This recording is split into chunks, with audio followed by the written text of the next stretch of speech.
da noite, o jornal Correio Petropolitano na TV. Aqui você encontra as principais notícias de Petrópolis, Nova Friburgo, Teresópolis. Olá, meu nome é Tassiana Ferrante e eu convido você a assistir de segunda a sábado, sempre às 6h30 da noite, o jornal Correio Petropolitano na TV. Aqui você encontra as principais notícias de Petrópolis, Nova Friburgo, Teresópolis, Três Rios, Pati de Alferes e Paraíba do Sul.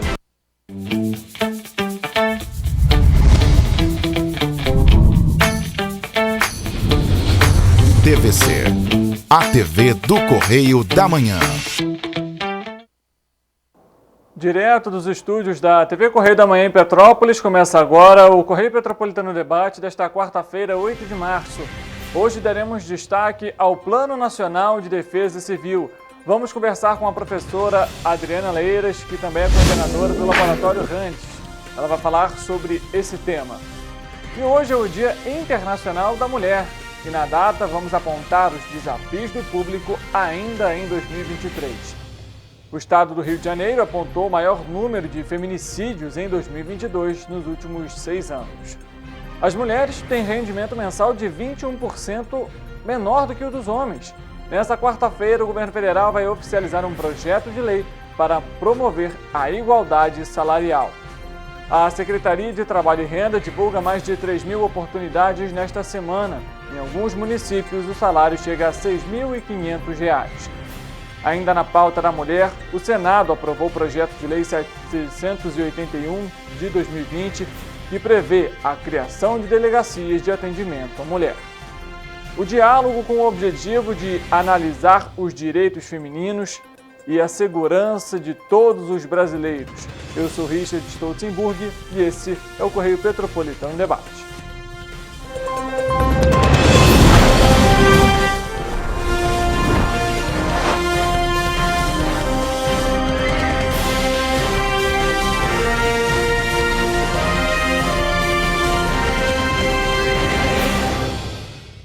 Olá, uma ótima tarde para você, mais uma edição começando, estamos ao vivo pela TV Correio da Manhã, nos nossos 6 municípios, são eles Teresópolis, Nova Friburgo, Pati de Alferes, Paraíba do Sul, Três Rios e também Teresópolis e, lógico, Petrópolis. E também pelas nossas redes sociais, pelo nosso Facebook, TVC Correio da Manhã e também pelo nosso YouTube, TVC Correio da Manhã. A gente já vai começar o programa de hoje com a nossa entrevista. Hoje vamos então abordar a segurança. No dia 28 de fevereiro, o Ministério de Integração e Desenvolvimento Regional assinou o contrato com a PUC-Rio para a elaboração do Plano Nacional de Proteção e Defesa Civil. Então, no programa de hoje, para conversar ao vivo conosco, temos a professora e coordenadora do Laboratório Randes, Adriana Leiras, que vai falar sobre esse tema. Ela vai participar com a gente aqui em nosso estúdio. Boa tarde, professora, tudo bem? Você consegue me ouvir? Boa tarde, ouço sim. Boa tarde a todos, é um prazer estar aqui hoje. Perfeito. Primeiramente, obrigado pela presença, professora Adriana, e também parabéns pelo dia de hoje. Queria, primeira questão, fazer aqui a seguinte pergunta. Como que foi receber esse convite, digamos assim, para fazer parte dessa elaboração do Plano Nacional de Proteção e Defesa Civil, tema tão importante e que a gente ainda vê os reflexos há pouco tempo em São Sebastião, por exemplo, no litoral de São Paulo, mas aqui em Petrópolis, por exemplo, um marco muito grande também, ano passado. Foi um edital, uma seleção pública que foi realizada no ano passado. Então, diversos grupos de pesquisa participaram, diversos pesquisadores nesse tema de gestão de riscos e de desastres, grandes grupos participaram. Para a gente foi uma honra ser selecionado para conduzir o projeto. Quando eu falo a gente, é porque a PUC está num papel de coordenação, mas conosco vem outras universidades que compõem a equipe. Então, eu falo em nome também da UERJ, da Fiocruz, da Unesp e da UFRB, que são as outras universidades participantes do projeto. Perfeito, professora. E qual que já existe um cronograma para a elaboração desse plano nacional? quais que são as primeiras etapas desse processo?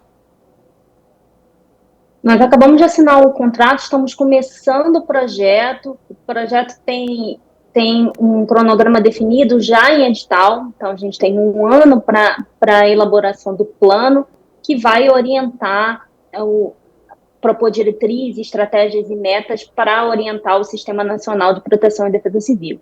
Então, ao longo desse ano, nós vamos levantar e sistematizar dados e informações relevantes para o projeto, propor cenários, simular cenários e propor políticas, diretrizes e estratégia para orientar os 3 níveis de governo. Com certeza, é importantíssimo esse tema, professora, até porque foi até divulgado recentemente pelo próprio Ministério que atualmente no Brasil há cerca de 4 milhões de pessoas morando em locais de altíssimo risco para algum possível desastre. Todo esse material que vocês vão fazer, né, essa elaboração desse projeto, vai levar em consideração também esse mapa, digamos assim, que o Ministério do Desenvolvimento Regional contém? O Ministério da Integração e Desenvolvimento Regional, né, agora, ele já tem uma série de estudos que foram feitos ao longo dos últimos 10 anos. Né? O Plano Nacional de Proteção e Defesa Civil está previsto na Lei 12.608, que é de 2012. Então, esse vai ser o primeiro plano que a gente vai ter no país, um plano nacional para gestão de riscos e de desastres. Pode complementar, por favor? O que eu ia, só complementando, o que eu ia dizer é que esse plano é essencial para a garantia de um futuro mais seguro e mais sustentável para todos.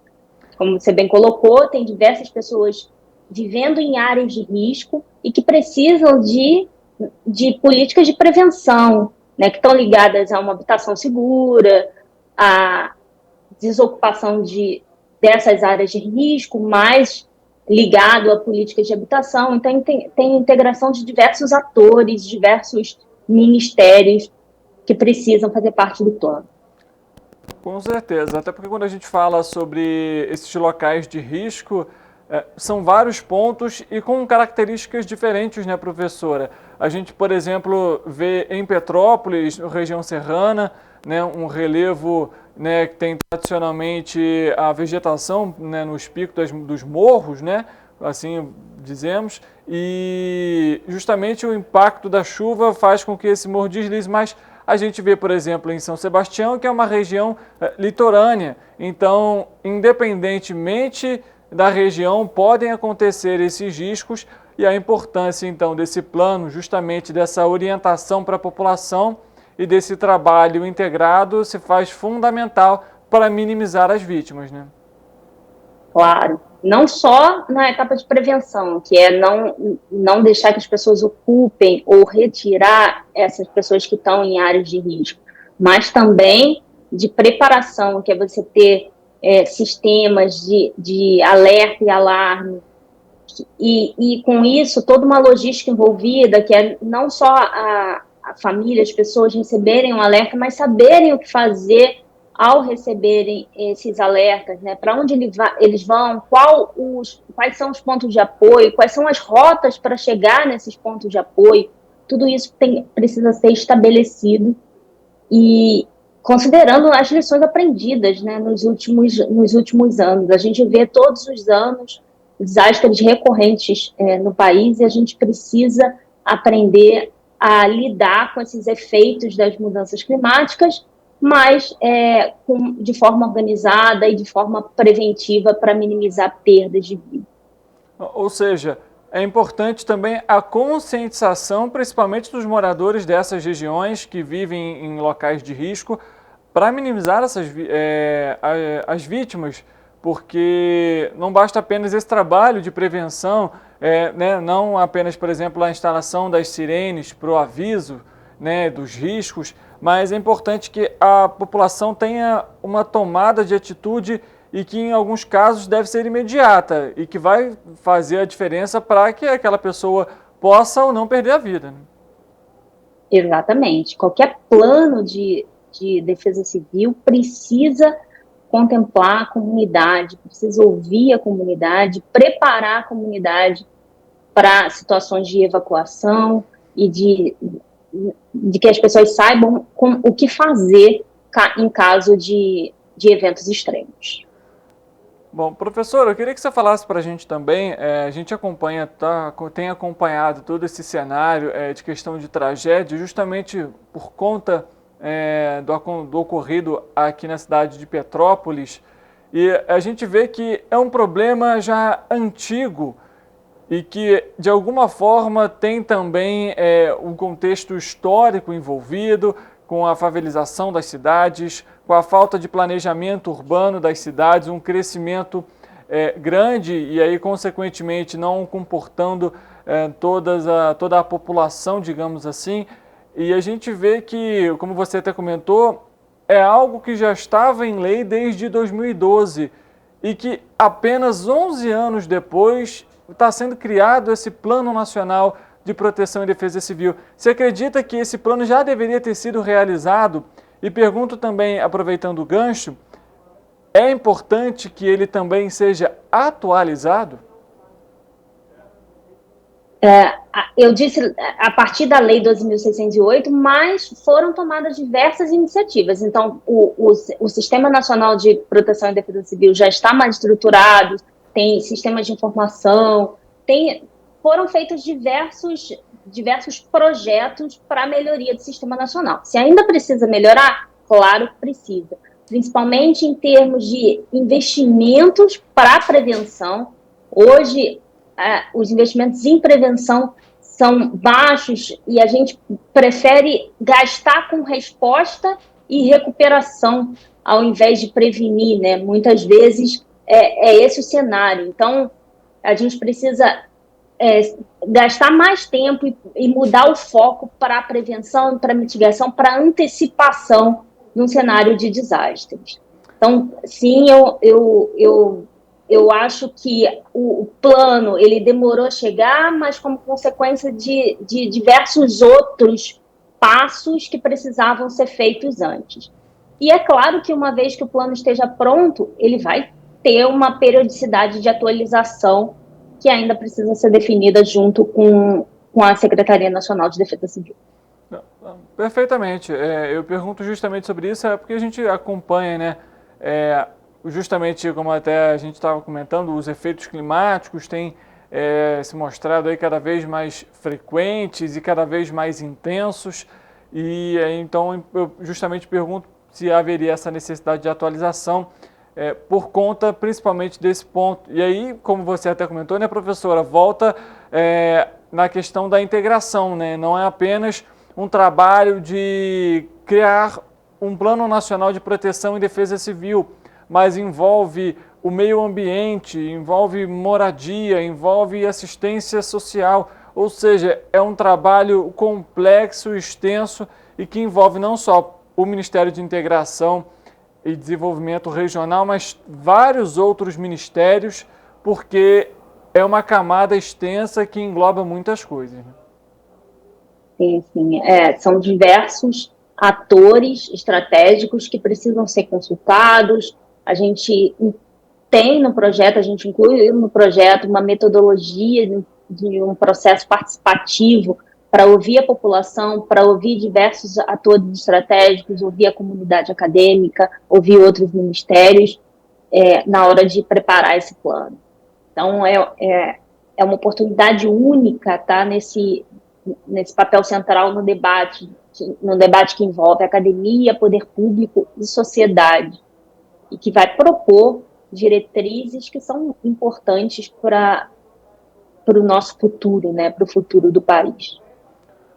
Com certeza. E ainda nessa pauta, eu pergunto o seguinte, professora, como que está sendo acompanhar esses últimos anos aqui do país em relação a esse tema? De alguma forma gera preocupação para vocês devido aos acidentes que têm acontecido, digamos assim, as ocorrências que têm acontecido, e acho que o principal objetivo do próprio plano seria justamente minimizar as vítimas, como a gente tem comentado.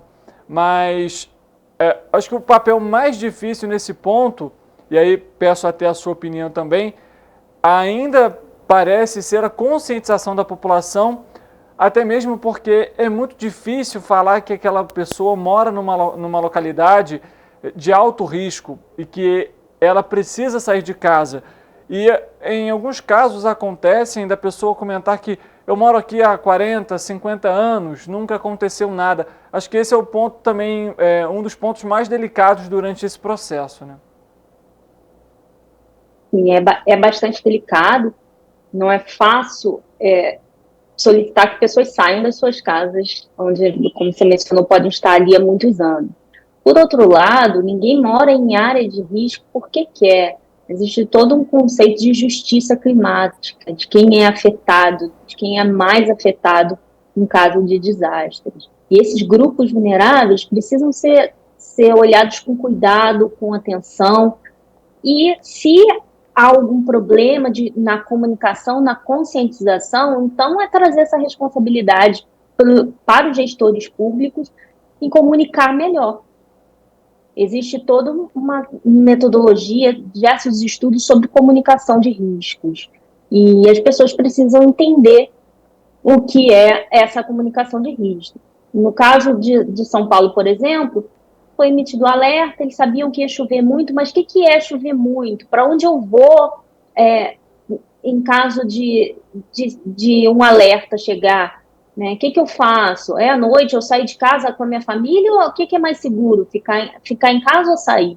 Então, toda essa comunicação de riscos, comunicação de preparação para desastre precisa ser bem feita e cabe aos gestores públicos assumirem essa responsabilidade.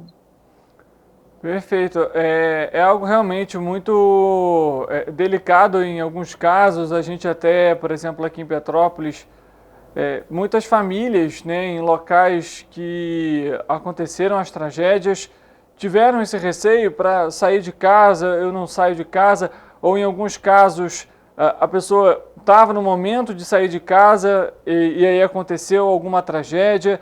É importantíssimo, né, a gente está comentando sobre essa conscientização, justamente porque se uma sirene foi acionada, como você comentou, professor, é importante que essa comunicação ela seja bem direcionada e bem explicativa, justamente para que a pessoa ela realmente saiba o que fazer, não apenas que saiba que vai chover, mas as ações necessárias que elas devem ser, as ações necessárias que devem ser adotadas. Eu pergunto o seguinte: nesse plano nacional, a gente sabe que o país tem um relevo diferente em determinadas regiões. Esse plano ele deve mostrar pontos de cada região, até para a tomada de decisão conforme a característica da localidade. Eu sei que a gente ainda está muito no início, né, para a criação desse projeto nacional, mas isso é algo que já tem passado entre vocês, pesquisadores, em relação à criação desse plano? O plano vai considerar cenários prospectivos de riscos de desastres, dos principais desastres que acontecem no país, a curto, médio e longo prazo. Agora, esse nível de granularidade de ir a quais regiões em um município, eu acho difícil que o plano chegue, porque a gente está falando de uma escala nacional em um curto período de tempo.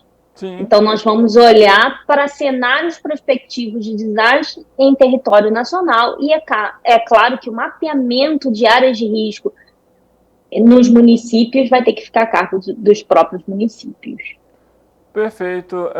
Pergunto para você o seguinte, professor, a gente vê que em alguns casos, por exemplo, principalmente municipais, a verba disponibilizada, por exemplo, principalmente para a defesa civil, é uma verba que não condiz com a quantidade, né, com o orçamento, na verdade, necessário para a atuação do órgão, principalmente na questão de prevenção e também até de obras de contenção, de cortinas atirantadas.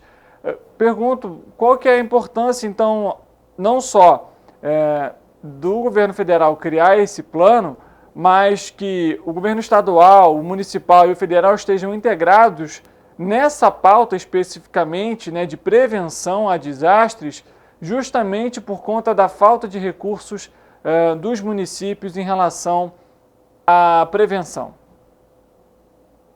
Bom, para a gente chegar a ter um plano, precisa ter, primeiro, vontade política.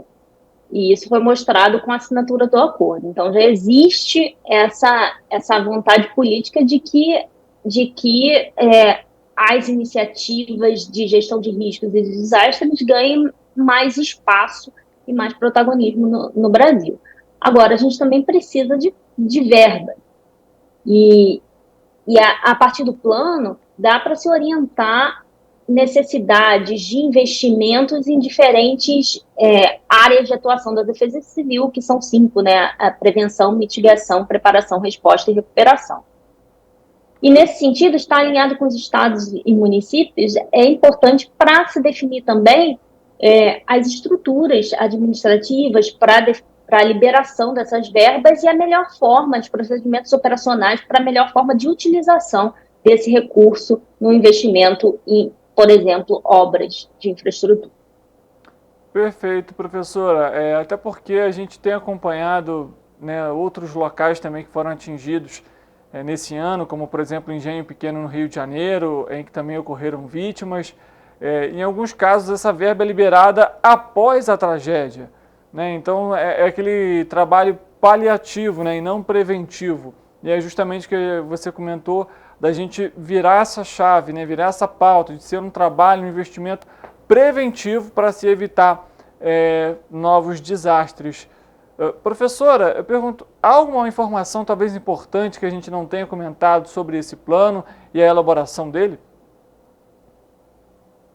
Bom, gostaria de destacar o caráter multidisciplinar, o caráter participativo do plano, que estão sendo definidas metodologias de participação e convidar a todos a colaborar, a propor ideias. Assim que o site do plano for disponibilizado, a gente vai abrir espaço para isso. Esse é um plano importante para toda a sociedade e é importante que todos se engajem e estejam cientes do que está sendo feito. Nós temos um grupo de pesquisadores bastante competente, multidisciplinar, e que vai apoiar a Secretaria Nacional, os estados e municípios na construção desse plano, mas esse é um plano de todos e a gente precisa desse apoio da sociedade. Com certeza. Professora, existe uma estimativa de quantos pesquisadores estão envolvidos nesse projeto? Bom, são 5 instituições, mas dentro de cada instituição tem vários pesquisadores, então em torno de 50 pessoas. Perfeito. Professora Adriana, muito obrigado pelos seus esclarecimentos, por falar aqui um pouco com a gente, explicar um pouco sobre esse projeto. A gente sabe, está no início, né, o contrato acabou de ser assinado, mas já se faz fundamental para a prevenção de desastres aqui no país. Eu que agradeço. Obrigada.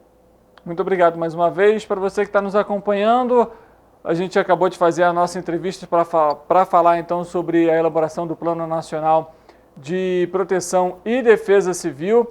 A gente faz um rápido intervalo, volta daqui a pouco para trazer ainda muita informação para você, hoje que é o Dia Internacional da Mulher, e vamos ainda abordar essa pauta e, claro, os desafios desse público ainda em 2023, seja por conta da violência, seja por conta da desigualdade salarial.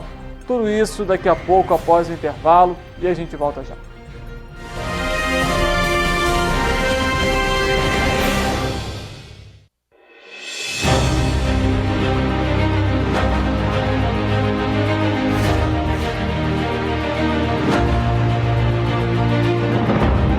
Jornalismo de direita. É jornalismo direito.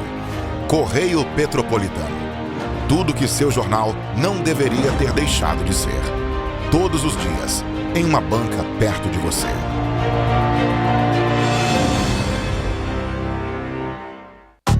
Rio de Janeiro, atração o ano inteiro. Tem descanso, tem folia.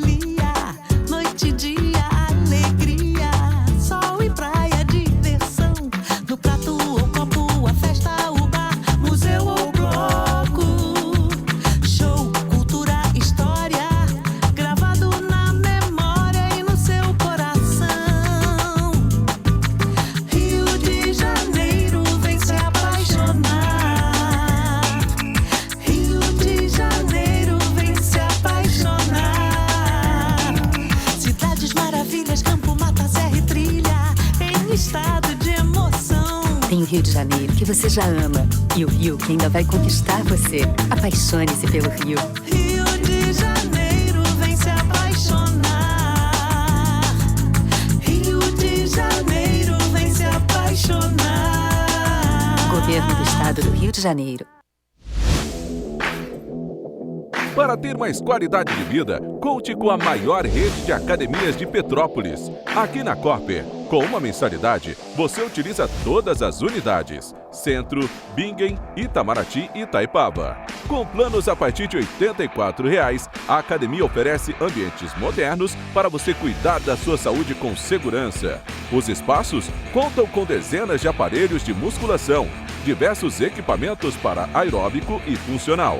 Além, é claro, de profissionais qualificados e uma extensa grade de aulas coletivas, que inclui dança, bike, jump, wolf fit, step fit, entre outras. Nossas estruturas são equipadas com salas de musculação e aulas coletivas, salas de avaliação física e nutricional, vestiários e estacionamentos amplos. Venha nos fazer uma visita e surpreenda-se!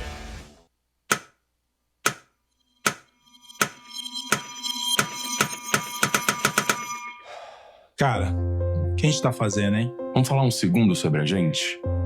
Sim, sobre violência contra a mulher, mas mais sobre a gente.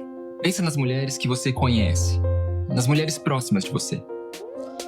Colegas de trabalho, vizinhas, amigas, as mulheres da tua família.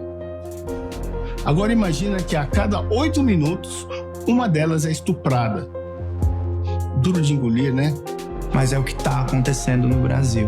Aqui, 7 em cada 10 mulheres já sofreram violência ou assédio no trabalho. E absolutamente todas as mulheres, inclusive as que você pensou, vão sofrer algum tipo de abuso pelo menos uma vez durante a vida. Pesado, né? Mas e aí?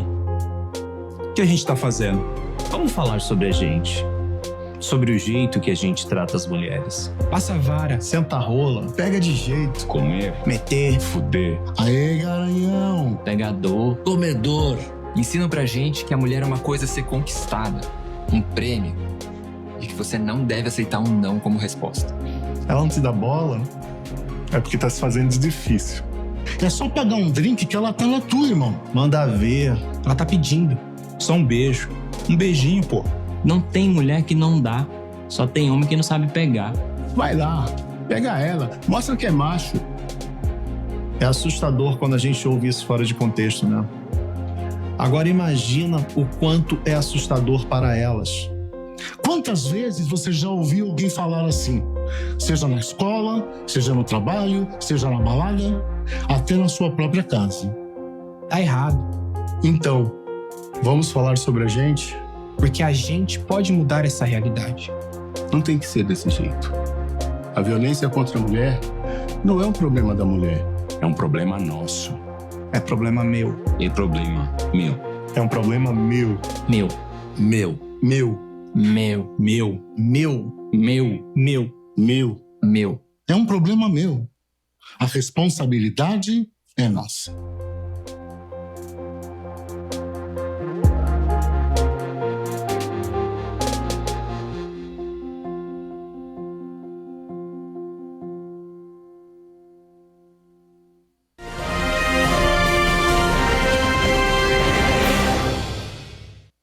Correio Petropolitano Debate de volta. Para você que está nos acompanhando, nós fizemos a nossa entrevista no primeiro bloco, falamos sobre o Plano Nacional de Proteção e Defesa Civil. E agora, então, a gente dá destaque aqui ao noticiário, né, como a gente tradicionalmente faz. Hoje é o dia 8 de março, Dia Internacional da Mulher. Inclusive, para você que está nos acompanhando, parabéns. Aproveite o dia, data especial, é sempre importante comemorar. Mas, além disso, nessa data especial nós vamos fazer uma reflexão e apresentar os dados desse público que ainda são muito preocupantes. O estado do Rio de Janeiro registrou 110 casos de feminicídio no ano passado, segundo os dados do Instituto de Segurança Pública, o ISP, que é subordinado ao governo do estado. Esse é o maior número de ocorrências desde 2017, o primeiro ano completo desde que o crime começou a ser registrado aqui no Rio de Janeiro. Quando os números foram comparados com 2021, por exemplo, houve um aumento de 29,4%, ou, no caso, 25 casos a mais. Em relação a 2017, a expansão é ainda maior, 61,8%, são 42 casos a mais. O dossiê registra ainda a ocorrência de 293 tentativas de feminicídio em 2022, um aumento de 11% em relação a 2021. O dossiê Mulher 2022, estudo que reúne dados de crimes contra as mulheres no estado do Rio de Janeiro, de 2021, vai ser divulgado nessa quarta-feira e a gente acompanha, claro, esse cenário, infelizmente. Ainda sobre a pauta da mulher, um levantamento do Departamento Intersindical de Estatísticas e Estudos Socioeconômicos, o DIEESE, mostra que o rendimento médio mensal das mulheres no mercado de trabalho brasileiro é 21% menor do que o dos homens.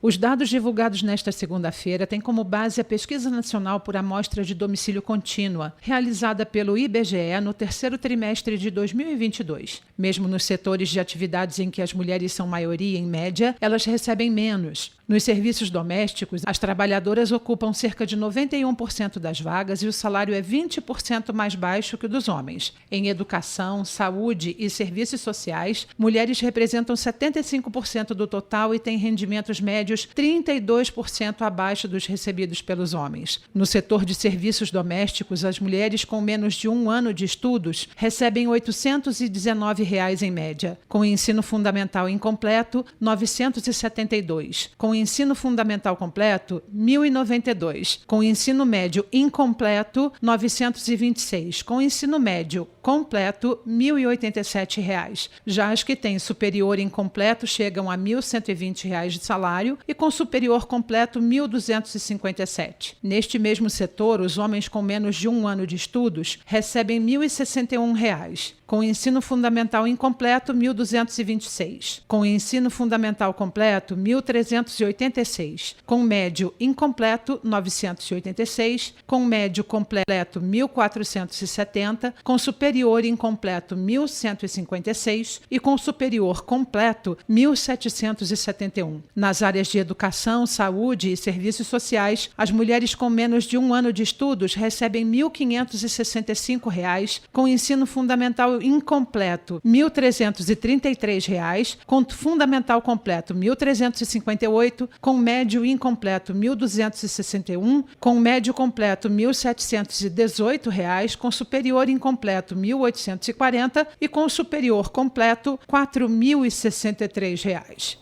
Para a gente ver, né, ainda há muitos desafios a serem conquistados pelas mulheres aqui no nosso país. Ainda sobre esse levantamento em relação aos salários, com menos de 1 ano de estudo, os homens que trabalham nessas áreas recebem cerca de R$ 1.928, com ensino fundamental completo, R$ 1.750.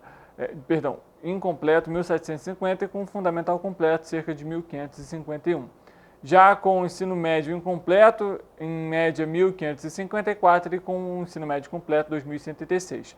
Quando se fala sobre o ensino superior, o salário chega a R$ 2.302 e com o superior completo a R$ 6.331.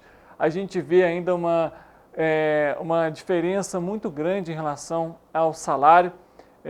Inclusive, a gente bate nessa pauta porque qual que é a diferença, a gente pergunta aqui, né, faz esse questionamento, de uma atuação de um homem, de uma atuação de uma mulher no mesmo cargo, por exemplo, às vezes na mesma empresa. O que tem de diferente? Qual é a atuação diferente da mulher para o homem? A gente fica aqui com esse questionamento. E lógico que é importante a gente trazer essa igualdade em relação ao salário. E já que a gente abordou isso, nessa quarta-feira, o governo federal vai oficializar o envio de um projeto de lei para promover a igualdade salarial entre homens e mulheres que exercem a mesma função. O texto prevê medidas para que as empresas tenham mais transparência remuneratória e para ampliar a fiscalização e o combate à discriminação salarial. A comemoração do Dia Internacional da Mulher vai ser marcada pelo anúncio de uma série de ações do governo federal que incidem diretamente na garantia de direitos das mulheres. O evento em que serão oficializadas essas iniciativas começou hoje às 11 horas da manhã no Palácio do Planalto, em Brasília, e contou inclusive com a presença do presidente, além das ministras das Mulheres, Cira Gonçalves, e representantes de mais 19 ministérios, do Banco do Brasil, da Caixa Econômica Federal e do Banco Nacional de Desenvolvimento Econômico e Social, o BNDES. Vale ressaltar que, ainda sobre essa questão em relação aos salários, a gente vê em muitos casos também que as mulheres não alcançam cargos altos de direção, de administração.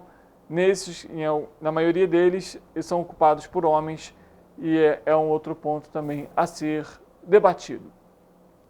Informações sobre, inclusive, informações sobre o projeto para igualar os salários não foi detalhado, não foi divulgado, mas ele deve, inclusive, mexer na consolidação das leis do trabalho da CLT.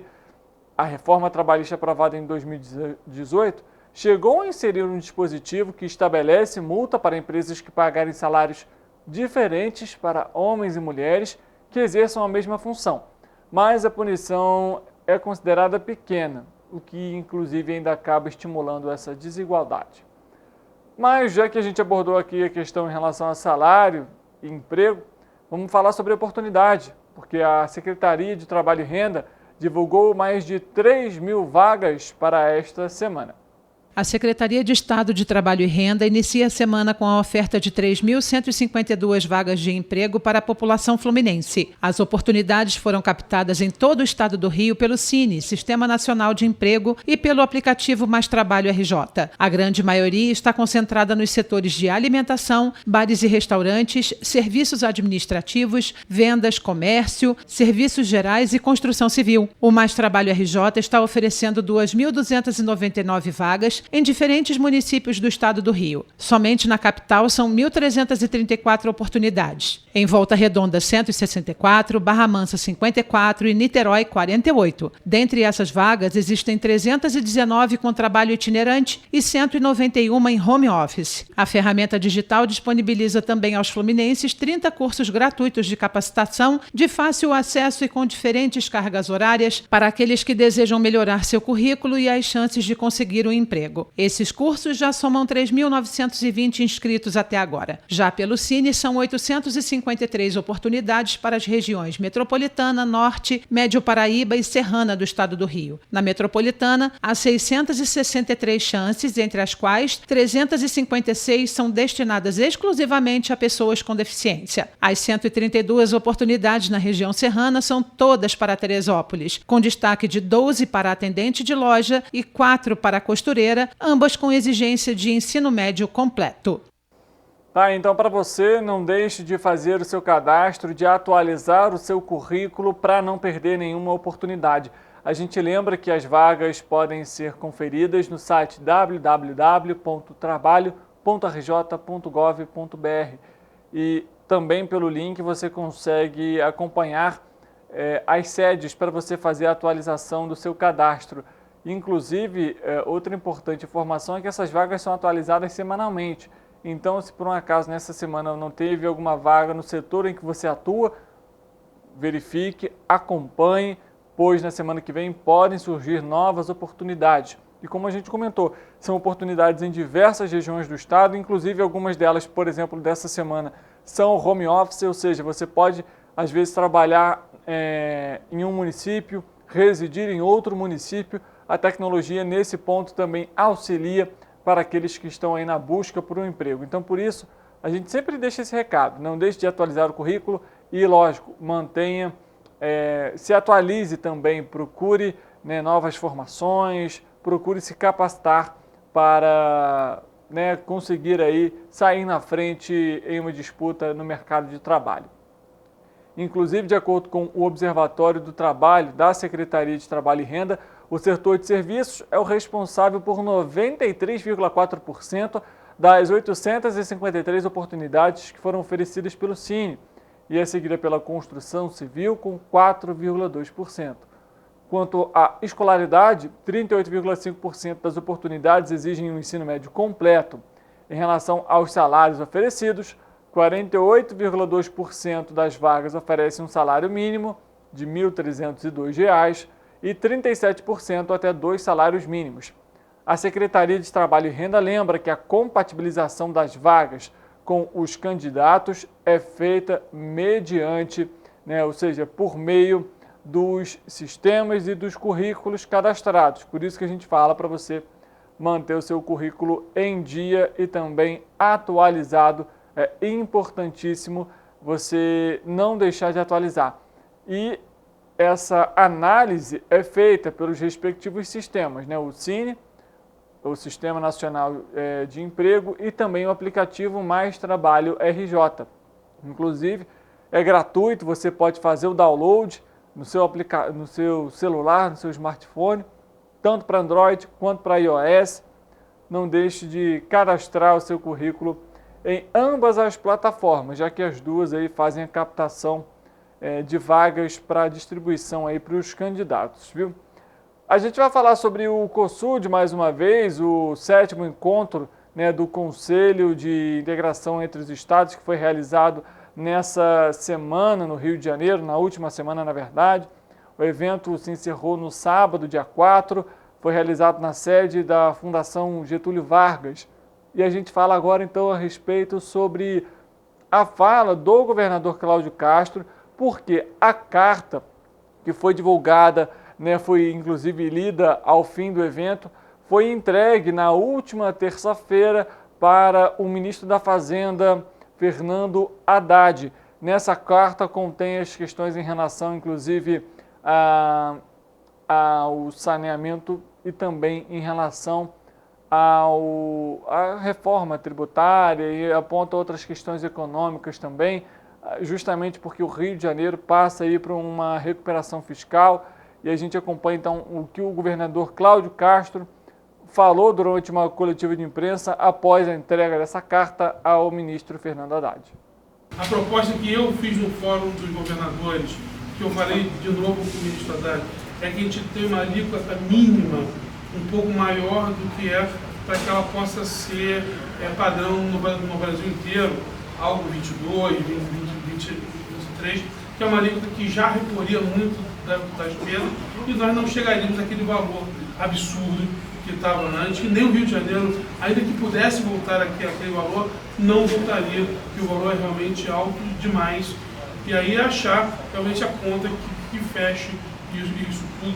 É uma discussão que o Fórum dos Governadores está fazendo.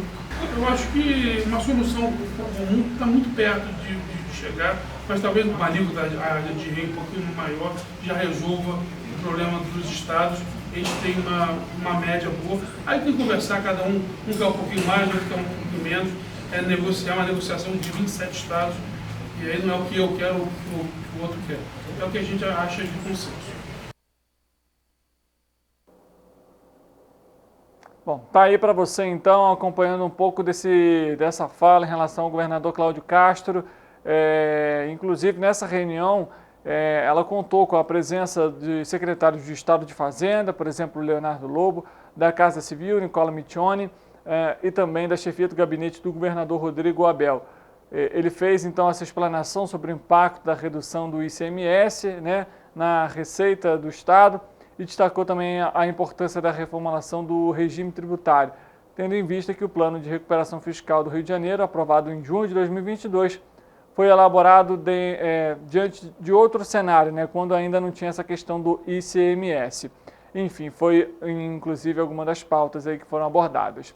A gente volta a falar sobre a questão da mulher, porque o Senado aprovou na última terça-feira o projeto de lei 781 de 2020, que estabelece regras para a criação de delegacias especializadas de atendimentos à mulher e Patrulha Maria da Penha. A proposta tem como objetivo prevenir e combater violência contra as mulheres, utilizando recursos do Fundo Nacional de Segurança Pública, o FNSP, destinados a estados. As unidades vão funcionar todos os dias da semana, inclusive em feriados, e 24 horas por dia. O projeto de outorga do senador Rodrigo Cunha, do PSDB de Alagoas, prevê que as delegacias especializadas prestem assistência psicológica, jurídica e disponibilizem número de telefone ou outro meio de mensagem eletrônica destinado ao acionamento imediato da polícia em casos de violência contra a mulher. A nova norma prevê ainda que os estados terão prazo de 5 anos para a apresentação de um cronograma de criação das delegacias e as cidades mais populosas devem ter prioridade. Nos locais em que não houver equipamento específico, a delegacia existente deve oferecer atendimento em sala reservada e por policiais do sexo feminino, preferencialmente nos mesmos horários e condições.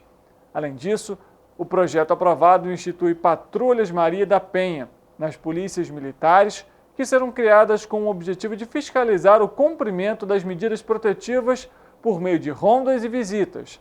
A matéria que segue a sanção presidencial teve como relatora a senadora Ana Paula Lobato, do PSB do Maranhão. E aí é sempre importante que essas delegacias sejam colocadas não só preferencialmente nos locais mais movimentados, né? Por exemplo, nos estados mais movimentados, mais populacionais, com maior população, na verdade, mas é importante que haja essas delegacias também em outros locais, porque não necessariamente em um local em que há mais população, o índice de criminalidade seja maior. Óbvio que isso é algo comum justamente por conta do número de pessoas, mas é importante acompanhar a taxa média de acordo com a população, pois os índices podem ser maiores em outros municípios, justamente talvez pela falta da fiscalização e de um apoio às mulheres. Então, é importantíssimo esse trabalho e em 5 anos a gente torce para que essas delegacias já estejam aptas a trabalhar, a realizar os atendimentos, mas além disso, de que esse trabalho seja feito antes de 5 anos. A gente ainda vê a necessidade de uma fiscalização maior, da penalização para agressores à mulher, lembrando que a agressão não é apenas física, mas ela é verbal, ela é moral, ela é econômica, enfim, dentre tantas outras. Aproveitando a situação do gancho da mulher de novo, a gente vai mostrar para você a programação em 3 dias, que vai ser realizada, inclusive foi realizada hoje pela manhã, e que vai ser realizada também nesse dia 10, ou seja, na próxima sexta-feira, voltadas toda para atendimento à mulher. As atividades estão aí, por exemplo, vão falar sobre endometriose, e essa vai acontecer a partir das 7 horas da manhã. Além disso, tem uma equipe também no dia 15 que vai realizar palestras sobre o mês da mulher. Vai acontecer na Unidade Básica de Saúde do Pures, às 9h30 da manhã. E também a assistência social vai realizar uma roda de conversa na Praça São Sebastião, também no dia 15, a partir das 6 horas da noite. É uma programação aí sendo realizada durante todo esse mês de março em prol das mulheres. Você de 3 dias, mulher de 3 dias, não deixe de participar e conferir toda essa programação no site da Prefeitura. Tem lá esse cronograma também, mas a gente passou aqui para você as atividades dos próximos dias e das próximas semanas, viu? Vamos mudar de assunto? Vamos falar aqui também no Correio Petropolitano Debate sobre Partido Alferes e também depois sobre Nova Friburgo. Isso porque em Nova Friburgo tem até apenas essa sexta-feira o prazo para a documentação da carteirinha. A gente lembra que esse prazo tinha sido prorrogado e está chegando mais uma vez ao final. A gente vai colocar na tela para você aí acompanhar. Está aí na tela, na verdade, Nova Friburgo, não, Teresópolis. Os estudantes de Teresópolis devem ficar atentos aí ao prazo para fazer então o seu Rio Card ou renovar, né? É sempre importante manter ali o cartão em dia, até porque em alguns casos o cartão é cancelado ou para de funcionar. Esse prazo então foi até o dia 10 de março, ou seja, até a próxima sexta-feira. Não deixe para a última hora, leve a documentação necessária para fazer então aí a sua atualização ou o seu novo cartão do Rio Card. É importante não deixar para a última hora, porque o aluno pode ficar sem o cartão e aí vai ter que tirar do bolso para fazer o pagamento da passagem. E claro que faltar a aula não é uma das opções logo nesse início de ano, viu? Agora sim a gente vai falar sobre Partido Alferes, porque lá na cidade vai acontecer então aí o reforço em relação à vacina antirrábica para os pets. Na verdade, a campanha de vacinação antirrábica nos pets está aí na tela para você acompanhar também. Não deixe de participar, ela precisa ser feita pelo telefone, viu?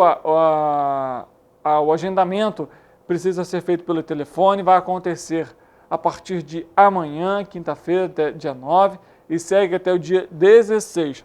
O telefone DDD 24 2485 2312, eu vou repetir, DDD 24 2485 2312, vacinação antirrábica sendo realizada em Partido Alferes de amanhã, quinta-feira, dia 9, até o dia 16. Não deixe de levar o seu animalzinho para ser vacinado aí contra a raiva. É sempre importante cuidar dos animaizinhos, viu? Até porque, em casos de mordida, a raiva pode ser transmitida até para seres humanos. Então, é sempre importante cuidar dos animais, viu? Assim, a gente termina o programa de hoje com essa reflexão, principalmente das mulheres. Juntos podemos fazer com que a sociedade seja mais justa e mais segura também para as mulheres. E que essa reflexão não seja apenas no dia 8 de março, mas todos os dias, quando uma mulher passa na rua, quando uma mulher vai receber uma oportunidade de emprego, quando uma mulher quer sair à noite, enfim, são diversos pontos e que nós, no caso homens, temos também a responsabilidade de tornar o local mais seguro e também mais igualitário. Assim a gente termina o Correio Petropolitano Debate de hoje. Amanhã nós temos o nosso encontro marcado, 13h, ao vivo, e você é nosso convidado especial, como sempre. Até amanhã.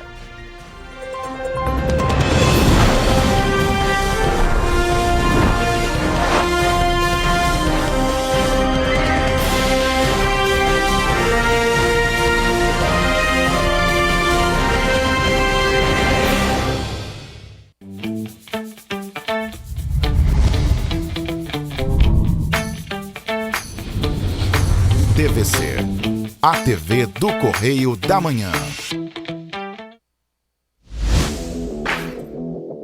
Para ter mais qualidade de vida, conte com a maior rede de academias de Petrópolis. Aqui na Corpe, com uma mensalidade, você utiliza todas as unidades: Centro, Bingen, Itamaraty e Itaipava. Com planos a partir de R$ 84,00, a academia oferece ambientes modernos para você cuidar da sua saúde com segurança. Os espaços contam com dezenas de aparelhos de musculação, diversos equipamentos para aeróbico e funcional. Além, é claro, de profissionais qualificados e uma extensa grade de aulas coletivas, que inclui dança, bike, jump, wall fit, step fit, entre outras. Nossas estruturas são equipadas com salas de musculação e aulas coletivas, salas de avaliação física e nutricional, vestiários e estacionamentos amplos. Venha nos fazer uma visita e surpreenda-se! Rio de Janeiro, atração o ano inteiro. Tem descanso, tem